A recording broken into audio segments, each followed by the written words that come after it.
Pam, pam, pam, pam, pam, pam, pam, pam, pam, pam. Et bonjour à tous les amis, j'espère que vous allez bien, c'est Monsieur Rabbit et bienvenue comme tous les jours du lundi au samedi pour votre dose d'actu NFT, Playturn et métaverse quotidienne.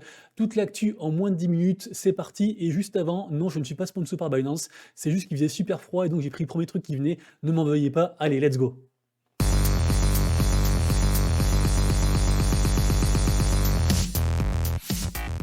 Et on est parti, et comme d'habitude, si vous kiffez le contenu que je vous fais tous les jours, n'hésitez pas à vous abonner à la chaîne, à activer la cloche pour louper aucune vidéo, et à mettre un petit message en commentaire pour me dire ce que vous kiffez, ce que vous aimez moins, comment je peux m'améliorer, je prends toutes vos remarques en considération, et merci beaucoup pour la force que vous me donnez tous les jours, parce que sans vous, je ne suis rien.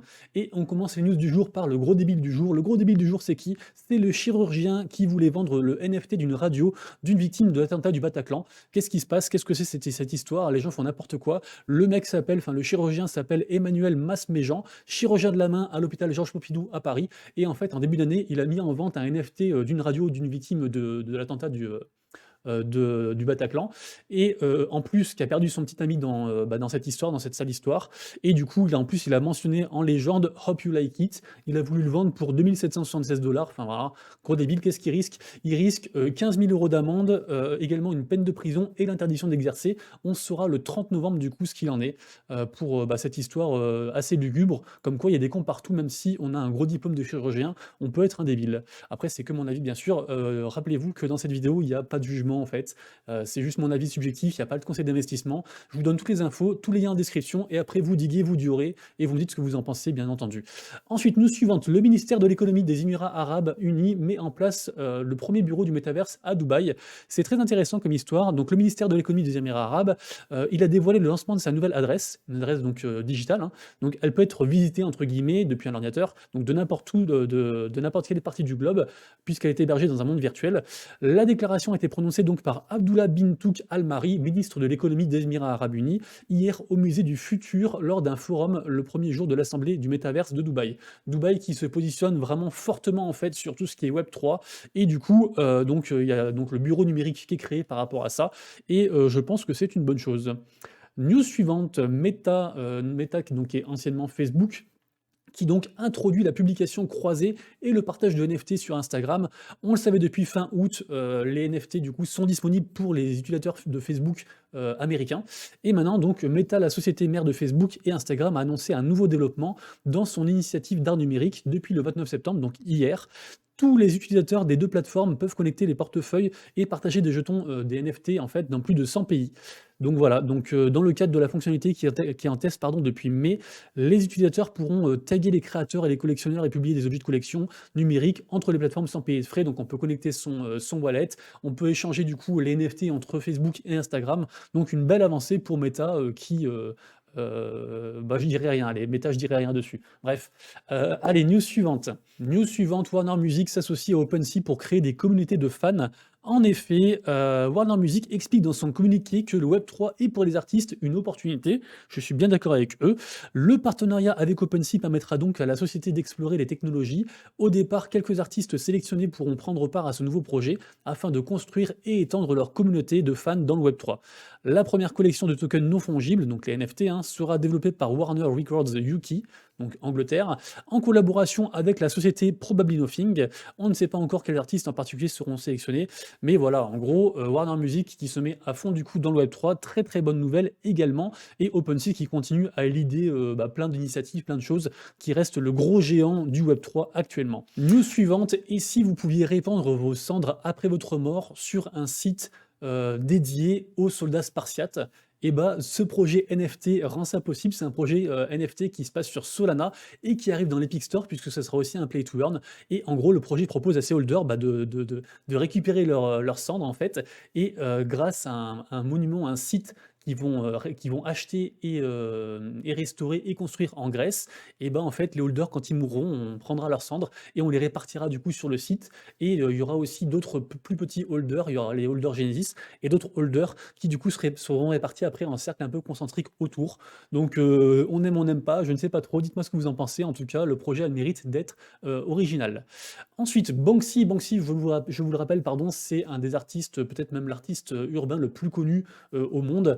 et donc il y aura des NFT originaux donc de Banksy, donc de cet artiste-là mondialement connu, qui seront déposés sur Maker's Place, pardon, grâce à Austin Wild. Donc les illustrations, j'arrive pas à parler, hein, aidez-moi, aidez-moi. Les illustrations originales de Banksy seront bientôt disponibles sur Maker's Place, le marché d'art NFT premium, grâce à Austin Wild. La série Bad Meaning Good by Austin Wild et Banksy NFT présentera des créations artistiques du célèbre graffeur et sera également dotée d'une utilité fantastique. Voilà, donc c'est censé lancer le 4 octobre. Je vais devoir parler comme ça, je pense, pour arriver à articuler et à pas bégayer. Donc ce sera le 4 octobre, je vous le redirai, je pense, du coup, début de semaine prochaine, mais en général, quand Banksy fait un truc, ça marche. C'est pas un conseil d'investissement, bien sûr. Ensuite, le détaillant d'animaux en peluche Build a Beer Workshop entre sur Web3 avec une collection de NFT. C'est un très gros détaillant, du coup, vraiment, c'est un géant. Donc ça peut marcher, pourquoi pas. Et en plus, il y aura un partenariat, du coup, aussi avec Swarovski. Donc ça peut être cool. Il y aura 5000 NFT. J'ai pas plus d'infos pour l'instant, mais je vous tiendrai au courant dès que j'en aurai plus, évidemment. Ensuite, la NFL et Bud Light annoncent un concours propulsé par la NFT.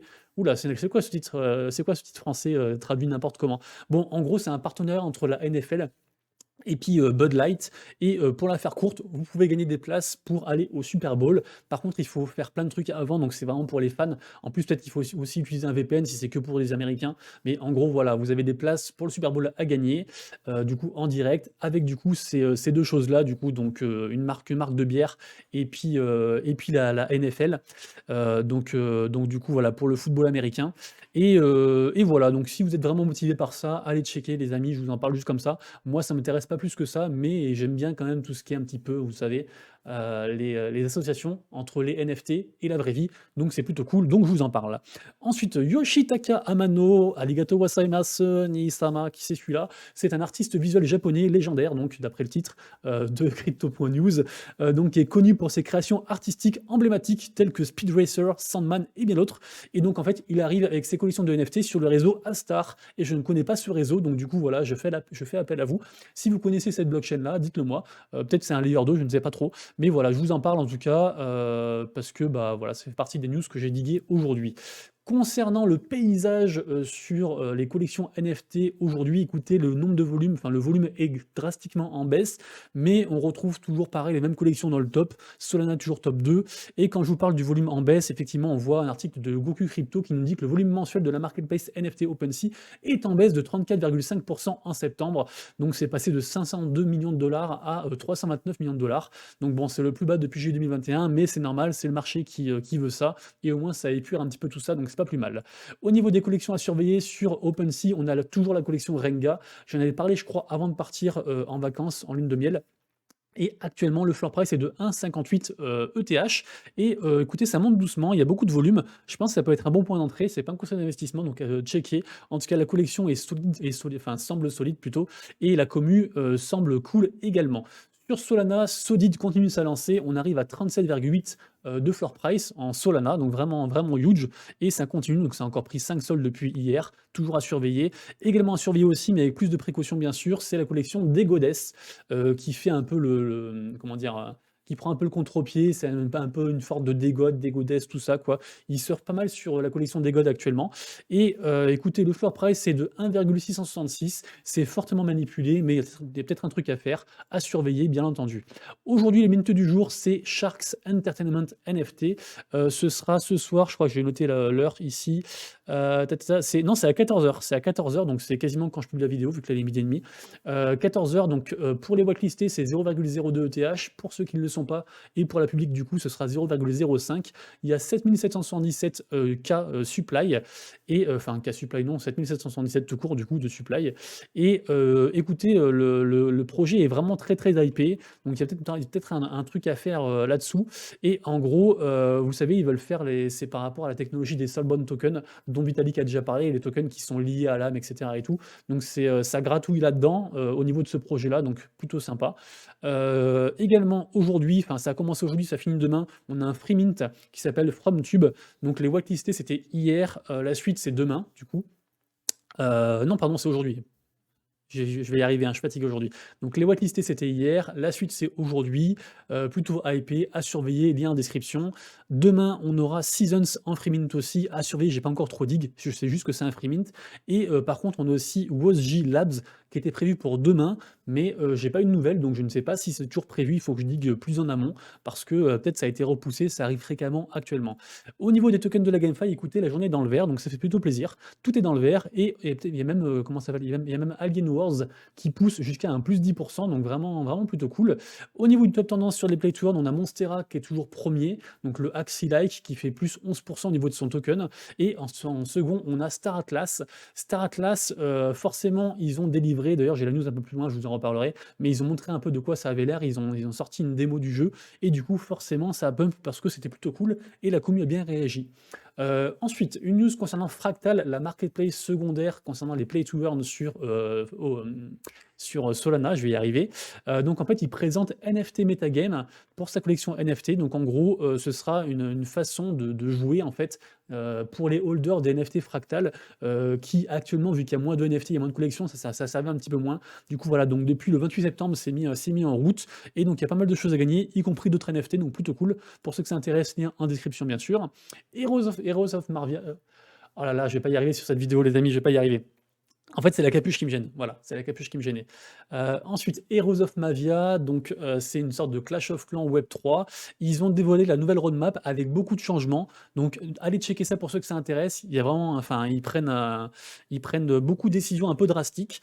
Donc, à voir où ça va mener. En tout cas, à la base, le projet était pas mal, mais ils s'adaptent. Donc, c'est bien. Après, est-ce que la commu réagit bien? Je ne sais pas encore. Donc, dites-moi ce que vous en pensez. Au niveau des utilisateurs sur les plateformes, je voulais vous parler d'un nouveau truc que j'ai vu qui s'appelle Silly Sheep. Silly Sheep, il nous fait un plus combien, je sais plus où c'est. Voilà, plus 800% au niveau des utilisateurs. Donc c'est énorme. Donc allez regarder ce jeu-là. Après, souvent quand on voit un projet qui fait plus 1000 ou quoi, c'est un peu trop tard pour y aller. Après là, le plus 1000, enfin le plus 800%, c'est sur le nombre de joueurs en fait. C'est pas sur le token ou les NFT. Donc peut-être que c'est pas trop tard pour y rentrer. Donc diguez-moi ça et puis dites-moi ce que vous en pensez. Tout à l'heure, je stream vers 14h pour ceux qui veulent me rejoindre. Donc 14h, 14h30. Donc si vous avez regardé ça, on pourra regarder ensemble et en parler. Ensuite, une news concernant Nyan Heroes, c'est un Battle Royale sur Solana. Pour la faire très courte, en fait, les holders des NFT Genesis, il y aura un snapshot qui sera fait le 4 octobre. Et le 7 octobre, il y aura un airdrop du coup pour tous les holders. Donc plutôt cool du coup pour ce petit jeu sur Solana. Ensuite, le créateur de PUBG qui annonce un jeu NFT. Donc vraiment plutôt cool. Je sais plus comment s'appelle le jeu. Attendez, je vous lis ça. Donc c'est Artemis, voilà. Artemis est un espace numérique que Brennan voulait créer. Donc voilà, c'est le projet Artemis, du coup, risque de faire beaucoup parler parce que PUBG, bah, les gens en sont fans, les gens adorent, et donc c'est un des créateurs qui fait ça. Donc plutôt cool, affaire à suivre. Ça fait longtemps que j'avais pas dit affaire à suivre. Demain commence un tournoi sur Fractal avec du coup le projet POG Digital. Je suis pas trop chaud, mais bon, si vous voulez aller checker ça, pourquoi pas, il y a des NFT à gagner. Ensuite, news qui concerne, si mon ordi se met à jour, voilà, Star Atlas du coup, donc la démo du coup est sur l'Epic Games, ça s'appelle donc Star Atlas Game Keys, donc c'est le jeu des clés de Star Atlas. Les gens ont très bien réagi, on peut déjà télécharger, apparemment c'est vraiment le feu. Moi j'ai pas testé mais les gens kiffent. Les gens surkiffent. News ensuite concernant Guild of Guardians, ils sortent leur programme de référencement, donc comment on appelle ça, de filleul, de parrainage, voilà, je vais y arriver. Donc ce sera valable que pour 7 jours, et du coup, pour chaque référal, vous gagnez un GOG, et le token qui d'ailleurs augmente bien le projet Guild of Guardians en ce moment, il a plutôt le vent en poupe. Également, projet de parrainage pour Gods Unchained, pareil, ils font aussi ça jusqu'au 12 octobre, donc voilà, si vous parrainez quelqu'un...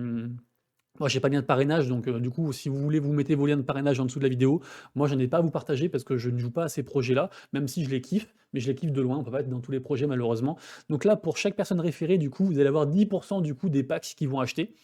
News ensuite suivante qui concerne, je ne sais plus. Ah oui, le co-founder de Illuvium. Donc en fait, il a parlé du coup du futur, de sa vision, etc. et tout. Donc article sur cointelegraph.com. Vraiment, vraiment sympa. Je vous invite à le lire. C'est pas monsieur, c'est pas Joel Clodo, hein, le mec. Franchement, il a une très belle vision. Donc allez lire ça. Et on finira la vidéo du jour par une news sur Cypher, le gros projet aussi également de blockchain, puisque on peut s'enregistrer pour être playtester de l'alpha. alpha qui sortira on ne sait pas quand, a priori courant octobre. Donc voilà, c'est encore temps de s'inscrire pour ceux que ça intéresse. C'est tout pour moi les amis, j'espère que la vidéo vous a plu, j'ai beaucoup bégayé, à tout à l'heure en stream et demain je ferai mieux promis, j'ai pas beaucoup dormi. En tout cas, je vous aime très fort, passez une excellente journée et prenez soin de vous, de vos proches et de vos wallets. C'était Monsieur Rabbit, ciao ciao.